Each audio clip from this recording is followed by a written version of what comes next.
Hello everyone, good morning, welcome back to my channel. আমার আজকের নতুন ব্লগে তোমাদের সবাইকে অনেক অনেক স্বাগত জানাচ্ছি। আশা করি তোমরা সবাই খুব ভালো আছো। আর আমাকে দেখে তোমরা অলরেডি বুঝতেই পারছো যে আমি খুব একটা ভালো নেই। দেখো আমার চোখ মুখ একদমই বসে গেছে, দেখেই বোঝা যাচ্ছে রুগী রুগী অবস্থা। তো এদিকে দেখো সকালবেলার ঘরের যা যা কাজকর্ম থাকে সব কিছু টুকটাক সেরেছি। তারপর এদিকে হরলিক্স আর মুড়ি নিয়ে বসেছি খাওয়ার জন্য। আর এদিকে দেখতে পাচ্ছ যে আমি মুখ দিয়ে কথা বলছিলাম, কিন্তু অরিজিনাল ভয়েসটাকে অফ করে আবার ভয়েস ওভার দিতে হয়েছে। কারণ কি ভিডিওটা না কিছুদিনের আগের ছিল, মানে যখন আমার 4 মান্থ প্রেগনেন্সি চলছিল তখনকার ভিডিও ছিল এটা। আর কিছু প্রবলেমের জন্য না ভিডিওটার যেটা অরিজিনাল ভয়েস আর কি সেটাকে অফ করতে হয়েছে। তো যাই হোক, আজ অনেক দিন পরে আর কি ভিডিওটাকে আমি আপলোড করছি ভয়েস ওভার দিয়ে। তো এদিকে দেখতে পাচ্ছ যে আমি রেডি হয়েছিলাম হসপিটালে যাওয়ার জন্য। তোমরা হয়তো বা কম বেশি সবাই আশাকর্মীর নাম শুনেছো বা চিনেও থাকবে। তো প্রেগনেন্সি চলাকালীন তো আশাকর্মীরা আসে ঘরে, তো আমারও আর কি ঘরে এসেছিলো। এসে তারপর আমার কাছ থেকে আমার নাম, তারপর ডকুমেন্ট সব কিছু আর কি যা যা নিতে হয় একটা নিয়ে গেছিলো। তারপর আজ আমাকে কল করে বলেছিল যে আমার নামে একটা কার্ড এসেছে হসপিটালে, যেটা আমাদের লোকাল হেলথ সেন্টার হয় সেখানে আসার কথা বললো।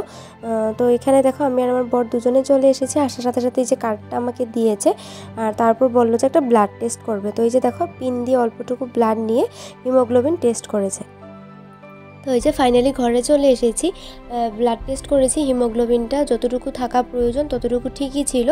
আর কার্ডটা দিয়েছে হলো ভ্যাকসিনের জন্য, প্রেগনেন্সিতে যেগুলো ভ্যাকসিন নিতে হয় সেই ভ্যাকসিন নিতে তো লোকাল হেলথ সেন্টারে যেতে হয়। আর তখন নাকি এই কার্ডটার দরকার পড়ে, কার্ডটা দেখাতে হয়, তারপর আর কি ভ্যাকসিনটা দেওয়া হয়। তো যাই হোক, পরেও যদি কোনো কিছু কারণবশত দরকার পড়ে সেটা আমি আপাতত জানি না।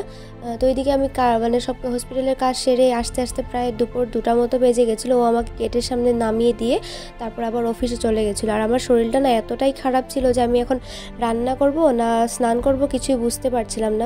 স্নান তো একবার করে গেছি, কিন্তু হসপিটাল থেকে যেহেতু এসেছি তাই আর কি অল্প স্নানটা না করলেও না ভালো লাগে না আমার। তাই এখন ভাবছি গিয়ে স্নান করব আর তারপর হলো রান্না করব। আর এতটাই শরীর খারাপ ছিল যে কি বলবো তোমাদেরকে, বলে বোঝানোর মতো নয়। চোখ মুখ জ্বলছিল। তারপর ঘরে এসে সাথে সাথে আর কি মাথা ব্যথা ঘুরছিল, যেহেতু এসে সাথে সাথে চোখ মুখ ধুয়েছি। আর তারপর ভাবলাম যে ঠিক আছে তোমাদের সাথে অল্প কথা বলে নিয়ে অল্প ফ্যানের নিচে বসে নিই আর কি, তারপর গিয়ে আস্তে আস্তে স্নান করব। যেহেতু এসে সাথে সাথে স্নান করাটাও ঠিক নয়, তাই আর হসপিটালে গিয়ে অল্প সময় বসেছি, তো তাই আর কি শরীরটা বেশি খারাপ লাগছিল, গা গুলাচ্ছিল।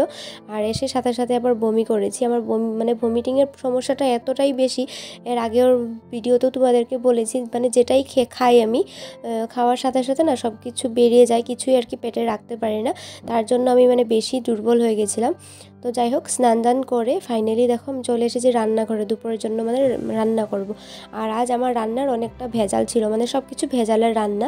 এই যে দেখতে পাচ্ছ শাক লতা পাতা এইসবই আর কি রান্না করব। আর এগুলো রান্না করতে না আমার বেশি সময় লাগে। আর সকালবেলায় এই শাকটাকে দিদাকে দিয়েছিলাম হলো কেটে দেওয়ার জন্য, পাশের বাড়ির যে দিদা থাকে আর কি। তো দিদা শাকটাকে কেটে দিয়েছিল আর আমি এদিকে শাক বসিয়েছি, আর এক পাশে দেখতে পাচ্ছ যে ডাল বসিয়েছিলাম। তারপর এদিকে আবার দেখো কলার থুরটা না আমি সকালবেলা যাওয়ার আগে আর কি বেছে রেখে গেছিলাম। কারণ কি হসপিটাল থেকে আসবো, কখন আসবো ঠিক নেই, এসে বেছে তো আর কেটে রান্না করাটা অনেক সমস্যা হবে, তাই আর কি বেছে গিয়েছিলাম বলে কপালটা ভালো, তাই এখন তাড়াতাড়ি করে কেটে নিতে পারছি। আর শরীর অসুস্থ থাকলে না তখন গিয়ে বোঝা যায় যে সুস্থতার মূল্য কতটুকু। আর এমনিতে তো শরীর এতটাও অসুস্থ থাকে না, টুকটাক তো এটা সেটা থাকে, আবার সেরে যায়। কিন্তু এখন যা চলছে সেটা ভাবার বাইরে, তুলনাও করতে পারি না। এতটা যে খারাপ হয়ে যায় প্রেগনেন্সিতে শরীর, সেটা আমি নিজের সাথে না হলে কখনোই হয়তো বা বুঝতেও পারতাম না। আর সবার জার্নি কেমন জানি না, হয়তো বা কারো এমনটা হয় না। আমি না অনেককে জিজ্ঞাসা করেছি, তাদের সবার সাথে কিন্তু এমনটা হয়নি। আসলে কি বলতো, সবার শরীর আলাদা আলাদা, তো তাই আর কি সবার শরীরের সমস্যাগুলো সবই আলাদা। তো যাই হোক, আমি এই মুহূর্তে রান্না করছিলাম আর ইচ্ছে যাচ্ছিল যে চিৎকার করে কান্না করব, কিন্তু কি আর করার বলো, যদি চিৎকার করে কান্নাও করি তাও দেখার মতো কেউ নেই, কেউ শুনবেও না, শুনতেও ভাবে না।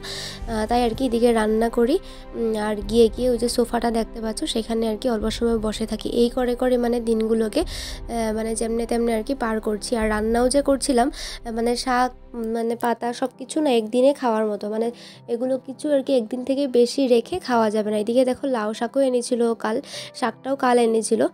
তো শাকটা তো এদিকে বসিয়ে দিয়েছি। তারপর এদিকে টেবিলে দেখতে পাচ্ছ এটা হলো কলমি শাক। কলমি শাকটাকে আমি আগে না কোনো দিন রান্না করিনি। তারপর আজ কিভাবে রান্না করব দিদাকে জিজ্ঞাসা করলাম। তো দিদা বললো মসুর ডাল দিয়ে নাকি কলমি শাকটাকে মানে রান্না করা যায় রসুন টসুন দিয়ে। তো তাই দেখো এদিকে সব কিছু রেডি করেছিলাম, রসুন ফোড়ন দিয়ে কলমি শাকটাকে দেখো অল্প ভালো করে ভেজে নিয়েছি। আর তারপরে যে ডালটাকে সিদ্ধ করে রেখেছিলাম মসুরের ডাল, এই ডালটাকে দিয়ে দিয়েছি। মানে এর আগে আমি কলমি শাক রান্নাও করিনি। আর সত্যি কথা বলতে গেলে কলমি শাকটা আমার একদমই ভালোও লাগে না, কিন্তু এখন যেহেতু শাক টাকগুলো না অল্প বেশি খেতে বলেছে, তাই আর কি ও দুদিন পরে পরে বাজার থেকে মানে নিয়ে আসে। আর এদিকে রান্না বসিয়ে বললাম না কিছুক্ষণ পর পর আমি এসে এই সোফায় হয়তোবা বসে থাকি আর নয়তোবা শুয়ে থাকি, একদম গ্যাসের মানে আগুনটা আর কি কম করে দিয়ে শুয়ে থাকি। কারণ শরীরটা আমার এতই মানে মাথা ঘুরায় যে খুব বেশিক্ষণ দাঁড়িয়ে আর কি রান্না করতে পারি না, কিন্তু রান্না তো করতে হবে যেহেতু সাহায্যের জন্য কেউ নেই। আর এদিকে দেখো লাউয়ের মানে ডাটাটাও কেটে নিয়েছি। এদিকে ভাবছি যে ও আস্তে আস্তে যতটুকু হয় আর কি সে মানে রান্না করব।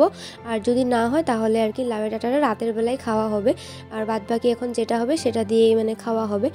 যেহেতু মানে এখন অনেকটাই দেরিও হয়েছে, তাই ওর আসার টাইম হয়ে গেছে, সেটাই আর কি খুব টেনশন লাগছিল। আর তার মধ্যে দিয়ে মাথার এতটাই ঘুরছিল যে খুব বেশিক্ষণ দাঁড়িয়ে রান্না করতে পারি না, মানে হাত পা পুরো কাঁপছিল, যে এমনটা ফিল হয় যে আমি হয়তো বা এখনই পড়ে যাব। আর তার মধ্যে তো কিছুক্ষণ পর পর ভমিটিংয়ের সমস্যা রয়েছে। তো যাই হোক চলো এই পর্যন্তই আর কি আমি সেই দিন ব্লগটা করেছিলাম। তো ফাইনালি রান্না বাড়া এদিকে শেষ, দেখো টুকটাক করে সব কিছুই রান্না হয়ে গেছে। আর ও আসেনি আর কি, আসার আগে আগে সব কিছু রান্না হয়ে গেছে। তো যাই হোক চলো ব্লগটা এখানে শেষ করছি, টাটা।